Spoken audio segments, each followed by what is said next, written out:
Hello everyone, and welcome back to Badasses from History. Today, we have an unbelievable and shocking story to share with you. It's the tale of a man who earned the nicknames Iron Mike, or Mike the Durable, for a reason. This is the story of Michael Malloy, a man who faced death multiple times and just wouldn't succumb. But before we dive into the incredible details, let's set the scene. To set the scene of where we are, it is New York, and the year is 1932. The United States of America was going through the worst economic downturn it had ever experienced. The stock market had crashed, and the country was reeling. Wall Street was in an all-out panic. Pandemonium was sweeping across the nation. The panic felt in Wall Street was being felt the world over. Companies had laid off thousands and thousands of workers who were completely blindsided. They never planned for this. They hadn't saved any money. It was estimated that between 1930 to 1933, nearly 15 million Americans were unemployed and did not have an income. So now to pan down to the street level in New York, America, and we see hundreds of bread lines and soup kitchens. These organizations became a staple of New York during this time, as the homeless numbers were continuing to rise. Homelessness was so rife during that time that shack towns and homeless encampments were beginning to pop up all over the city. These shack towns became incredibly popular. They were labeled Hoovervilles. This term came from the name Herbert Hoover, who you would recognize as President Herbert Hoover, who is believed to be the reason for the collapse of the economy and the misery that ensued afterwards. One such Hooverville developed in the empty reservoir of Central Park in New York. Central Park was a dangerous, miserable place filled with men who were addicted to drinking or some type of drug. Issues with mental health were also rife throughout these Hoovervilles. A lot of the men living in these Hoovervilles were simply down on their luck. They were skilled, strong men who had simply lost the will to keep trying and failing. One individual that was known to frequent the Hooverville in Central Park, New York, was Michael Malloy. Mike was born in County Donegal, Ireland. Like many Irish Catholic men, he had immigrated to America during the colonial times. Living conditions in Ireland during the 1890s and 1920s were truly deplorable, and so a lot of people were fleeing and jumping ship. These immigrants weren't all poor and uneducated. A lot of them were in fact educated and experienced. Mike, for example, was a stationary engineer who was responsible for the maintenance of heavy machinery, a good stable job, or so he thought. He was a firefighter in a previous life and simply wanted to slow down and earn a decent wage. You could see his thinking. Working on machines that power the whole county, he will never be short of work. He enjoyed his job. He was good at it. The daily grind of repairing the railroads was monotonous to some. He, however, found it fulfilling.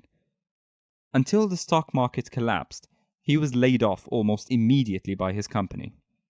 This hit Mike hard. He spiraled into depression and alcohol. He spent most nights hitting the bottle, drinking his sorrows away. He was known by all of the barkeeps around, as he spent all of his time there. He made what little money he could panhandling and begging people for scraps or pennies. Mike continued to spiral till he hit rock bottom, and then he kept going. He was known to truly hate his life, telling everybody that would listen how much he hated his existence, and he wanted to end it. Mike was a regular at quite a few bars across the city. One such establishment he frequented was Tony Marino's bar. He liked that bar a lot, as the owner would sometimes let him have an extra drink on the house, and most importantly, he let him in. A lot of bars were known to turn away a lot of homeless patrons, as they would scare away the rich customers, which is where most of their business comes from. Mike was drinking at Tony's when he felt him staring at him. Mike panicked slightly, thinking Tony would start demanding the tab he paid. But he didn't. Tony simply skulked off to the other side of the bar and buried down and started whispering with his two friends, Francis Pascal and Daniel Kreisberg. They would occasionally glance up at Mike, then continue whispering. The night was rather eventful, and Mike drank himself to sleep yet again. He fell asleep nestled with a bottle of whiskey. Little did Mike know, a plot to end his life was brewing not 5 miles from where he slept.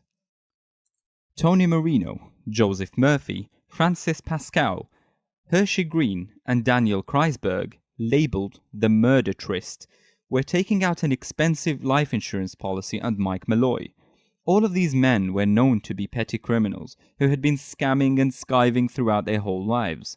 They took out a $3,600 policy, which is about $70,000 in today's money.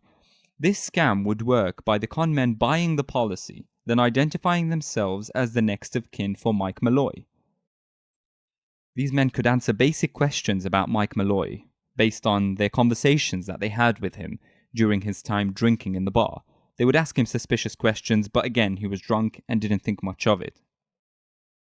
So 3 policies were taken out in the name of a Nicholas Mallory, who the murder tryst identified as Michael Malloy. They gave him a different name. These insurance policies were worth $17,500, which is about $3.5 million in today's money. It's a hefty sum. It remains unclear who helped them take out these policies, as the proper checks were simply not carried out and were otherwise forged. So they could answer some basic questions about Mike Malloy, but they didn't have enough information on him to circumvent the proper checks. So someone must have done that for them, but to this day we don't know who that person is. Even with the forgeries, there remained 3 signatures, however, which needed to be signed to cement these policies. Malloy needed to sign them.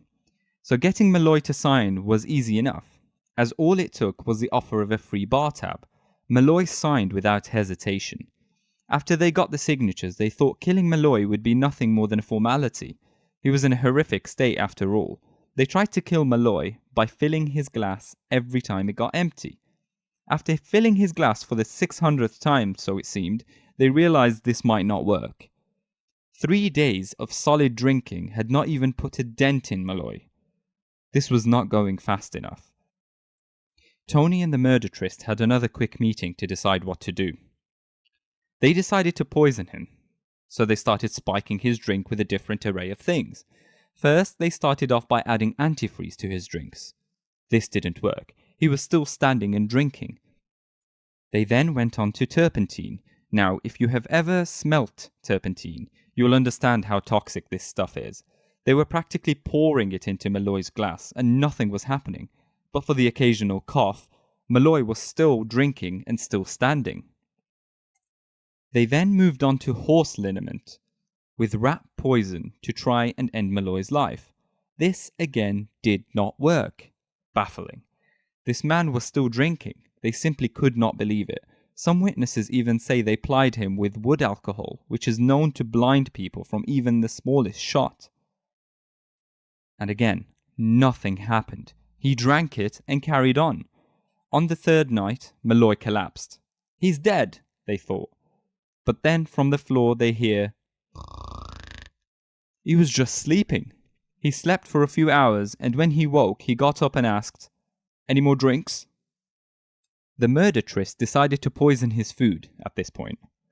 Malloy was given oysters that had been marinating in denatured alcohol, methylated spirits, for a couple of days. One by one, he scarfed them down between shots of wood alcohol. The murder tryst waited patiently for Malloy to keel over. But he didn't. He just belched and carried on drinking. Marino upped the ante. He let an open tin of sardines rot for a few days, then prepared a sandwich for Malloy, seasoned with broken glass, carpet tacks, and finely ground shavings from the sardine tin. Malloy ate the sandwich, none the wiser, and asked for another. Imagine that for a second. I step on the tiniest piece of glass and I'm howling in pain. This man was eating broken glass and rotten sardines without even blinking. The murder tryst was getting truly desperate. They were spending massive amounts of money just on killing Malloy.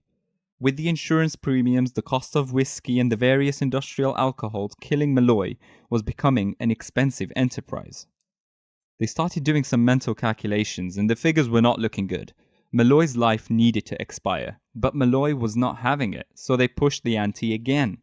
But this time, it was winter, so they took a drunk Malloy to a snow-covered Crotona Park, about half a mile from Marino's speakeasy. They dumped him on a park bench, ripped open his clothes, and drenched him with 5 gallons of water to help the process along, while still making it seem like a natural death. The water would freeze over Malloy's body and leave him to freeze to death. They thought that was that, and they would be identifying his body in the next few days. To Marino's surprise, he found Malloy in the basement of his speakeasy the next day, complaining of a chill and asking for another drink. They were fully panicked at this point. This man could not be killed.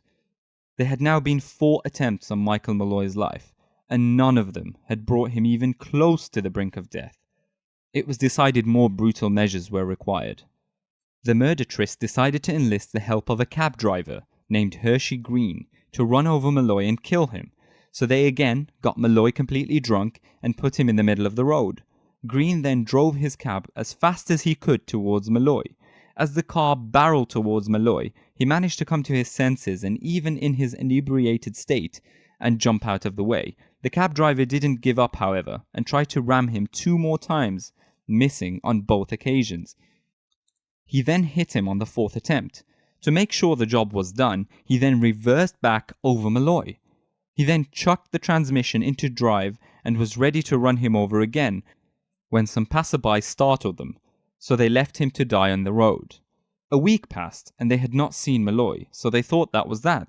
John started calling around to all the morgues in the area, pretending to be Nicholas Mallory's brother. He did not hear anything from any of them. He then called the hospitals all around, asking if an unidentified man had been run over. Nothing again. He kept his eyes on all of the newspapers too, and there was no mention of a man being run over. Weird. So they waited a few more days, biding their time. He might have crawled into an alleyway to die. Then, on the 3rd day of waiting, Malloy limped into his favorite speakeasy to see his friends and get his free quota of alcohol. Apart from a fractured skull and broken shoulder, he was in good spirits. This practically floored these hardened criminals. They were now paying premiums on a man that would not die, and next month's premium was due in a few days. They tried to simply kill another drunk man, and the same scam would work, simply with another face. That man survived too. I think these guys were just incompetent murderers. On February 21st, 1933, however, it all came to a head when they finally managed to kill Malloy. The circumstances of his death were horrible. In a tenement room, they put one end of a rubber tube from a gaslight into his mouth, wrapped a towel tightly around his face, then poisoned him with carbon monoxide. He struggled, but his life ended in the most horrible way. At least he was said to have been drunk, so the pain may not have been too extreme. A crooked doctor, friend of Pascal, forged a death certificate in the name of Nicholas Malloy. So the murder tryst started to collect their life insurance policies. They started with the first one, which gave them an $800 payout from Metropolitan Life Insurance. And then everything began to fall apart for the murder tryst when they tried to collect the insurance money from Prudential Life Insurance. To legitimize the claim, Prudential's insurance agents asked to see the body, but when Pascal said the body was already buried, the insurance company called the authorities. On May 1933, Malloy's body was exhumed. The phony death certificate said he had died from lobar pneumonia, but the subsequent autopsy proved otherwise. Green, who was not happy with his cut, started talking. Police discovered that a homeless woman had died in Marino's speakeasy under suspicious circumstances, and that Marino was the sole benefactor of her life insurance. Then, on a separate matter, Tough Tony, Bastone was shot dead, and Joseph Maglione was charged with his murder. Before long, there was enough evidence to arrest the remaining murder tryst.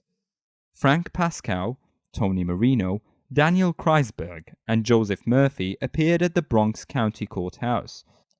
First, they tried to plead insanity, but when that didn't work, they tried to implicate each other in the murder. Finally, they accused Bastone of Malloy's murder. It didn't work.